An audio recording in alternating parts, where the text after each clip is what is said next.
तुम्हारा भी मनुष्य बनने का अवसर प्राप्त हो जाए।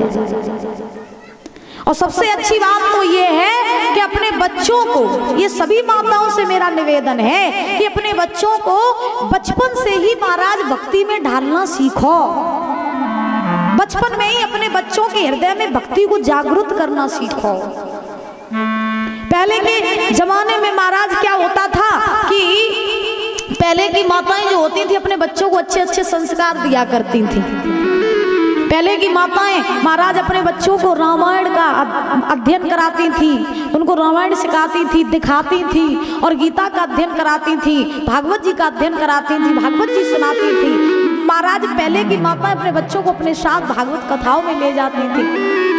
और आजकल क्या है, आजकल महाराज अगर घर में बच्चा रो रहा है तो महाराज आजकल की माताएं हाथ में फोन पकड़ा देती हैं,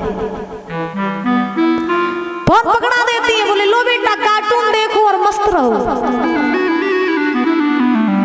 हाँ, कार्टून देखो और मस्त रहो, हम तब तक काम समेट ले, तुम कार्टून में मस्त रहो। और आजकल सही बताया ना दादा, आज के जमाने में 1 साल का बच्चा पूरा फोन चला लेता है। 1 साल का बच्चा। अब ये किसके कारण? इन माओं के कारण कि बच्चा रो रहा है तो उसको महाराज मोबाइल में कार्टून चला के दे दिया, लो बेटा कार्टून देखो।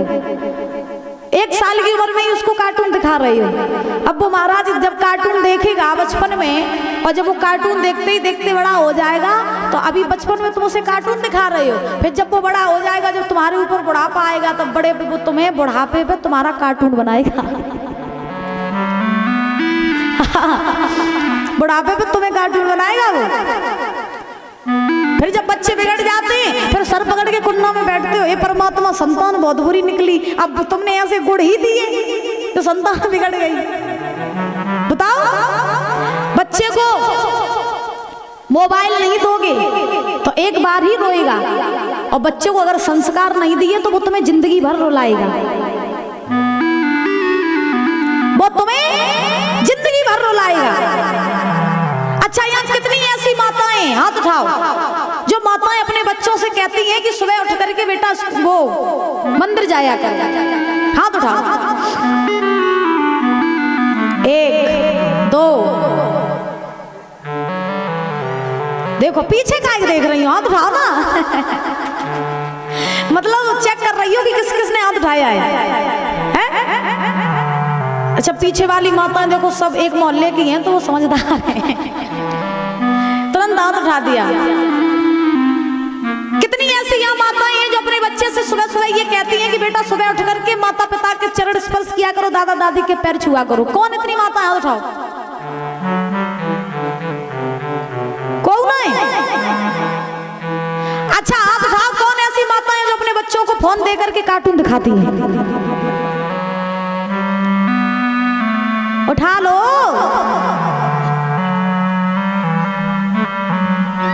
धन हो लिखड़ी की माताओं। क्या कहने आपके। अपने बच्चों को अच्छे संस्कार दिया करो, बचपन से ही अपने बच्चों को भजन में ढालना सीखो, क्योंकि बच्चों के अंदर जितने भी गुण आते हैं वो सिर्फ और सिर्फ माँ से आते हैं। इसके प्रमाण भी क्यों? रावण जो था कितना बड़ा ज्ञानी था। रावण के पिता थे महाराज विश्रवा। रावण के पिता विश्रवा थे, बहुत बड़े ब्राह्मण थे विश्रवा, बहुत अच्छे ब्राह्मण थे महाराज, तेजस्वी यशस्वी ब्राह्मण थे, भगवान के बहुत बड़े भक्त। और फिर भी महाराज देखो रावण राक्षस जैसे व्यवहार में रहा। क्यों रहा? क्योंकि रावण की जो माँ थी कैक्सी, वो राक्षसी महाराज थी, इसलिए रावण के अंदर राक्षसों जैसी प्रवृत्ति आई।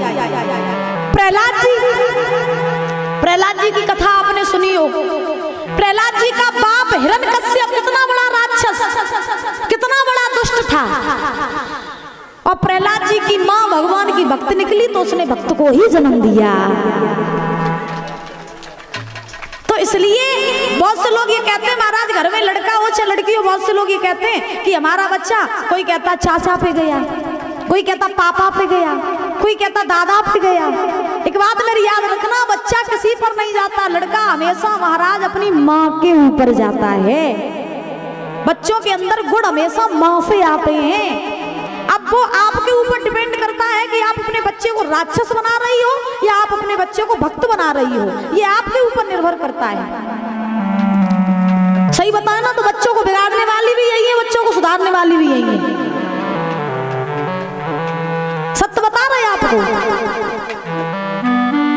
अब फोन पकड़ा तो बेटा कार्टून देखो, बेटा इंस्टाग्राम पे रील बनाओ।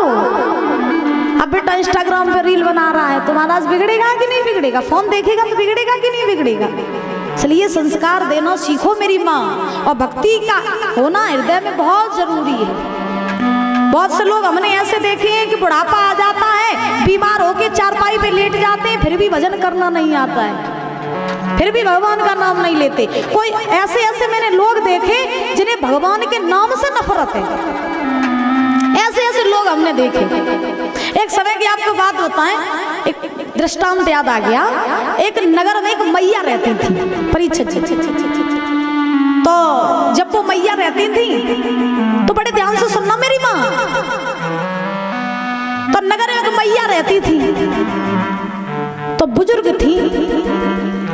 अब बुजुर्ग वृद्धावस्था उनके ऊपर इतनी आई कि चारपाई पे महाराज गिर पड़ी, लेकिन महाराज कभी उन्होंने जीवन में भगवान का नाम नहीं लिया। ऐसी माँ, बुढ़ापा आ गया, चारपाई पे लेट गई, लेकिन भगवान का नाम नहीं लिया, कभी उन्होंने लिया ही नहीं भगवान का नाम। भगवान के नाम से उन्हें नफरत थी। एक दिन छोटे छोटे बच्चे रहे गांव के, तो वो बच्चे महाराज कहीं से कथा सुन के आए होंगे, और जब वो बच्चे कहीं से कथा सुन के आए तो उस बूढ़ी मैया के दरवाजे से होकर के निकले, तो वो बूढ़ी मैया महाराज चारपाई पे लेटी थी और बीमारी की वजह से बड़ी परेशान थी, बड़ी परेशान। तो उन बच्चों ने आपस में योजना बनाई, बोले भैया ये बूढ़ी मैया ना, इसके मरने का समय आ गया और इसने आज तक भगवान का नाम नहीं लिया, और भैया हम लोग कथा सुन के आए हैं, तो चलो इस बूढ़ी मैया से भगवान का नाम लिखवाते हैं, चलो हमारे साथ। तो बच्चे सब चले, बूढ़ी मैया चारपाई पे लेटी थी, तो बच्चों ने कहा अम्मा कहो राम राम। बच्चों ने कहा अम्मा कहो राम राम। सो अम्मा के ढेंगा रखी थी लाठी, सो अम्मा ने लाठी उठाई, बच्चों को वहां से भगा दिया। भगवान का नाम नहीं लिया, बच्चों को भगा दिया। अब एक गांव में महाराज एक बड़े विद्वान व्यक्ति रहते थे, बड़े विद्वान व्यक्ति। तो उन्होंने सोचा कि ये डोकरी जो है मरने का इनका समय आ गया, इन्होंने कभी भगवान का नाम नहीं लिया, तो आज चलो इनको भगवान का नाम लिखवाएं। तो वो होशियार व्यक्ति जो रहे वो उस बूढ़ी मैया के पास पहुंचे, और बूढ़ी मैया के पास में भगवान का नाम लिखवाने के लिए पहुंचे। सो उन भैया ने बात को घुमा करके, देखो चतुराई, बात को घुमा करके उन भैया ने उस बूढ़ी अम्मा से कहा कि अम्मा हम तो से एक बात पूछे। अम्मा ने कहा पूछ लाला, पूछ लाला क्या पूछने आए हो? तो उस व्यक्ति ने कहा अम्मा जब बताओ क्या दुनिया में ऐसा कौन सा नाम है जो तुम नहीं ले सकती हो? दुनिया में ऐसा कौन सा नाम है जो तुम नहीं ले सकती हो? सो अम्मा बड़ी होशियार रहे। अम्मा ने जानी कि जी अब कौन सी होशियारी से आओ मैं मालूम है, अम्मा उससे भी ज्यादा चतुर रहे। अम्मा ने जवाब दिया बेटा तू जो नाम लिखवाने आया है हम वही नाम नहीं ले सकते हैं। बोली वहां के प्यारी लाल की, तू जो नाम लिखवाने के लिए आया है हम वही नहीं ले सकते हैं, तेरा ये काम जो है वो विफल रहा, तू लौट जा यहाँ से, लौट जा। वो व्यक्ति सोचने लगा बाजी वाह, अम्मा का मरने का समय आ गया लेकिन नाम फिर भी भगवान का नहीं लिया। तो कहा जाता है बहुत से लोग ऐसे होते हैं जो बुढ़ापे में मर जाते हैं फिर भी भगवान का नाम नहीं ले पाते हैं। बोलो राधे राधे। बुढ़ापे में भी भगवान का नाम नहीं ले पाते हैं, तो भक्ति करते चलो और भवसागर से पार होते जाओगे। बोली वहां के बिहारी लाल की। तो आज पार्वती पार्वती के हृदय में बचपन से ही भगवान नाम की भक्ति जागृत हो गई। पार्वती ने बचपन में ही सोचा कि कुछ भी हो जाए विवाह करेंगे तो भोले बाबा के साथ में। ऐसे भोले बाबा की भक्ति करते करते करते करते पार्वती जो है वो महाराज सयानी हो गई, बड़ी हो गई पार्वती। जब बड़ी हुई तो घर में भजन कर नहीं पाती है महाराज, तो पार्वती ने अपने पिता हिमांचल से कहा, बाबा आप कहो तो क्या मैं जंगल में जाकर के तपस्या कर रहा हूँ? भोले बाबा के साथ में मैं विवाह करना चाहती हूँ और उनकी भक्ति करना चाहती हूँ, आप कहो तो मैं चली जाऊँ। तो हिमांचल जानते थे कि मेरी बेटी का विवाह भोले बाबा के साथ होगा, तो हिमांचल ने पार्वती से कहा, बेटी जाना चाहती हो तो चली जाओ, जैसी तुम्हारी इच्छा। क्योंकि कहा जाता है कि अगर आपके घर में आपका बच्चा भक्त है तो उसे भक्ति पर जाने के लिए और उत्तेजित करो, उसे रोको नहीं बल्कि भक्ति के मार्ग पर आगे बढ़ाओ। क्योंकि अगर उस बच्चे को भगवान मिल जाएंगे ना तो तुम्हारा भी उद्धार और साथ साथ तुम्हारी 7 पीढ़ियों का उद्धार हो जाएगा। याद रखना, अगर तुम्हारे बच्चे के अंदर बचपन से ही भक्ति जागृत हो गई तो वो तुम्हारा भी उद्धार करेगा और तुम्हारी 7 पीढ़ियों का भी उद्धार करेगा। तो परीक्षित जी, पार्वती जो है वो जंगल में पहुंची, तपस्या करने लगी, मन ही मन में सोचा,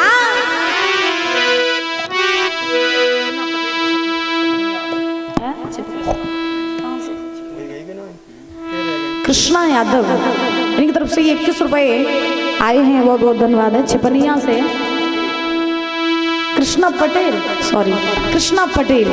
इनकी तरफ से ये 21 रुपए आए हैं, बहुत बहुत धन्यवाद है।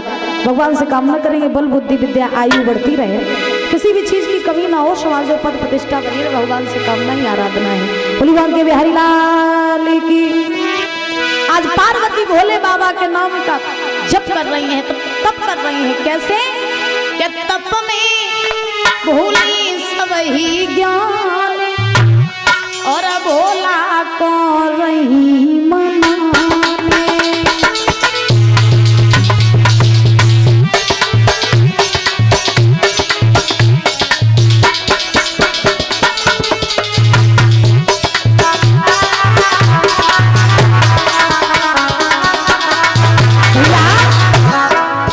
पार्वती ने जैसे ही भोले बाबा के नाम से समाधि लगाई तो महाराज पार्वती खुद को भी भूल गई, घर परिवार को भूल गई, सब कुछ भूल गई, सिर्फ और सिर्फ भोले बाबा की मोहिनी मूर्त को अपने हृदय में विराजमान करके पार्वती जो है वो तपस्या कर रही है।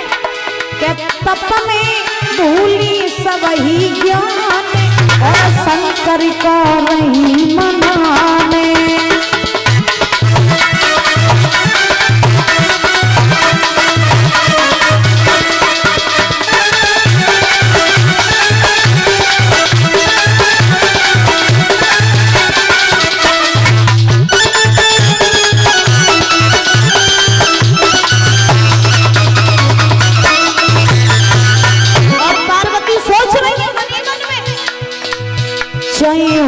जीवन में बर्बादी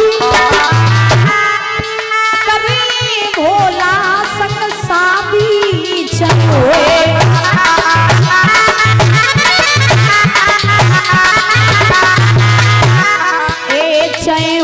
जीवन में बर्बादी करे भोला संग सादी चया।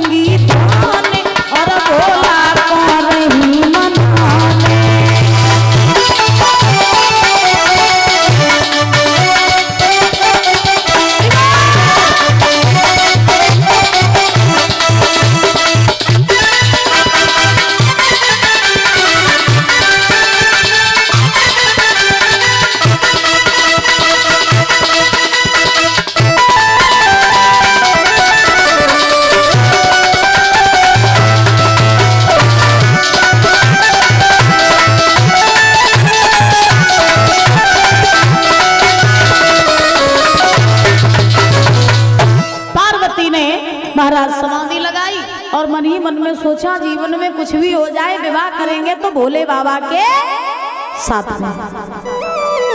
बड़ा प्रेम करती थी पार्वती भोले बाबा से। समाधि किसे कहते हैं बताइए परीक्षित जी, समाधि क्या होती है? आप बताओ भैया, बोलो। मेरी माँ आप तो मुस्कुरा रही हो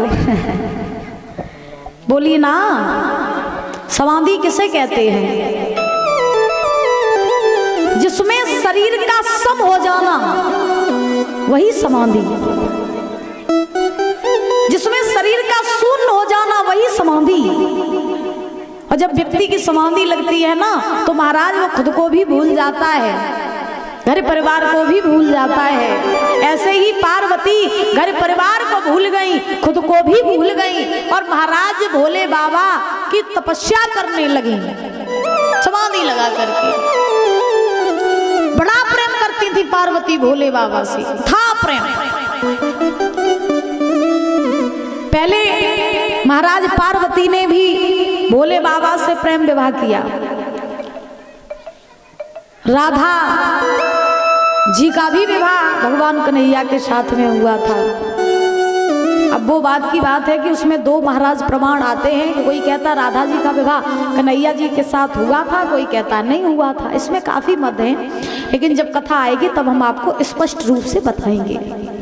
लेकिन हम आपको अभी संक्षेप में बता रहे हैं कि राधा जी ने भी भगवान से प्रेम किया, पार्वती ने भोले बाबा से विवाह किया तो प्रेम विवाह किया।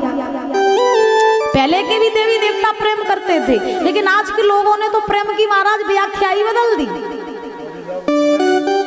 हाँ, आज के लोगों ने तो प्रेम की पूरी उल्टी गंगा ही बहा दी। आजकल सही बताएं प्रेम नहीं करते, आजकल प्यार करते हैं। हाँ, अब महाराज कोई पूछे तो प्रेम और प्यार में फर्क क्या है? परीक्षित जी, प्रेम में और प्यार में फर्क क्या होता है तो हम बताएं आपको। प्रेम निस्वार्थ भाव से होता है, प्रेम आपकी आत्मा से होता है, प्रेम में कोई मतलब नहीं होता है। जहां आत्मा का मेल हो जाए वही होता है प्रेम। और प्यार, प्यार जब तक तुम्हारी जेब में पैसा रहा तब तक प्यार किया, भुजाओं में ताकत रही तब तक प्यार हुआ, शकल सुंदर रही तब तक प्यार हुआ, शकल खराब, पैसा खत्म, ताकत खत्म तो प्यार भी खत्म। ये है जमाना। आज के जमाने में यही चल रहा है महाराज। जहां पैसा होता है वहीं प्यार होता है, और जहां पैसा नहीं होता है वहां प्यार नहीं होता है। आज के जमाने में लोग आपसे नहीं बल्कि महाराज आपके पैसों से प्यार करते हैं। और आज का महाराज युवा पीढ़ी आज की सबसे ज्यादा अंधी इस प्यार में भई है, सबसे ज्यादा। इसके पास पैसा रहा तब तक महाराज प्यार हुआ, उसको छोड़ दिया तब तीसरे चौथे। आज की दुनिया में ये हो रहा है। याद रखना, प्रेम के जितना पवित्र संबंध और प्रेम के जितनी सुंदर परिभाषा न संसार में किसी की हुई और न कभी किसी की होगी, लेकिन प्रेम को निभाना तो सीखो, प्रेम आत्मा से करना तो सीखो, तब आनंद आए महाराज जीवन जीने में। ये क्या कि तुमने आज प्यार किया, पैसा रहा तो प्यार किया, शकल सुंदर रही तो प्यार किया, शकल खराब तो प्यार खत्म। जीवन में प्रेम की परिभाषा बहुत सुंदर होती है, लेकिन आजकल लोगों ने उल्टी गंगा बहा दी है महाराज। और सही बताना तो भगवान को और अपना टारगेट बना लेते हैं आजकल के लोग। अब किसी से पूछो, बोले तुम इतना एक दूसरे से प्यार क्यों करते हो? अब प्यार है पैसे से, पूछो प्यार क्या होता है? तो महाराज आजकल के लोग भगवान को टारगेट बना लेते। तो क्या हुआ, राधा कृष्ण ने भी तो प्रेम किया था, उन्होंने भी तो प्यार किया था। आज के लोग कहते अब इन्हें यही नहीं मालूम है कि राधा कृष्ण ने प्रेम किया था। अब कैसा प्रेम किया था? भगवान जब कन्हैया महाराज वृंदावन छोड़ करके मथुरा गए थे तो 100 वर्षों तक गोपियों ने, राधा जी ने कन्हैया का इंतजार किया था। आज के जमाने में तो 4 दिन तक इंतजार नहीं हो सकता है।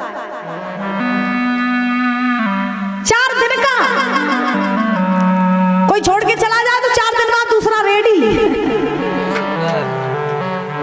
ये जमाना है महाराज। कहने में सत्य हमेशा कड़वा होता है। हो सकता मेरी बात किसी को बुरी लग सकती है, लेकिन महाराज इंसान वही अच्छा होता है जो सत्य हमेशा मुंह पे बोले। मुझे कोई शब्द आज दिन तक मुझे 6 साल हो गई कथा करते करते, आज दिन तक मैं आपको अपनी बात अगर बताऊं तो मुझे कोई भी बात कहने में कोई लज्जा नहीं आती है, क्योंकि आज के जमाने में हम जानते हैं कि जो चल रहा है वो बिल्कुल सही चल रहा है, और हम जो आपको बता रहे हैं इसमें एक भी पॉइंट गलत नहीं हो सकता है। ऐसे ही आजकल के लोग, हम जो भी बात कहते हैं वो सीधी तरीके से कहते हैं। कम से कम आप लोग इतना तो सोचो कि भगवान, आजकल हम देखते हैं महाराज अगर कोई नशा कर रहा हो, किसी से पूछो भैया नशा क्यों करते हो, तो लोग भोले बाबा को टारगेट बनाते हैं। तो क्या हुआ, भोले बाबा ने तो भांग पी थी। हम नशा करते हैं तो कौन सा बड़ा काम करते हैं। अब इनको ये पूछा जाए कि भोले बाबा ने भांग पी थी तो तुमने उनको टारगेट बना लिया। ये भी तो सोचो कि भोले बाबा ने तो विष भी पी लिया था। हाँ, भोले बाबा ने तो विष भी पिया था। तुम में ताकत है तो थोड़ा टेस्ट करके देखो, विष को टेस्ट करके देखो, फिर आनंद आएगा कि भोले बाबा ने क्या किया। अब किसी से कहो भैया चोरी क्यों करते हो, तो महाराज कहते तो क्या हुआ, कन्हैया ने अभी तो घर घर में माखन चुराया, उन्होंने भी तो गोपियों के क्षीर चढ़ाए। अब भगवान कन्हैया ने तो 4 दिन की अवस्था में पूतना राक्षसी को मारा था। तुम किसी को मार के दिखा दो जीवन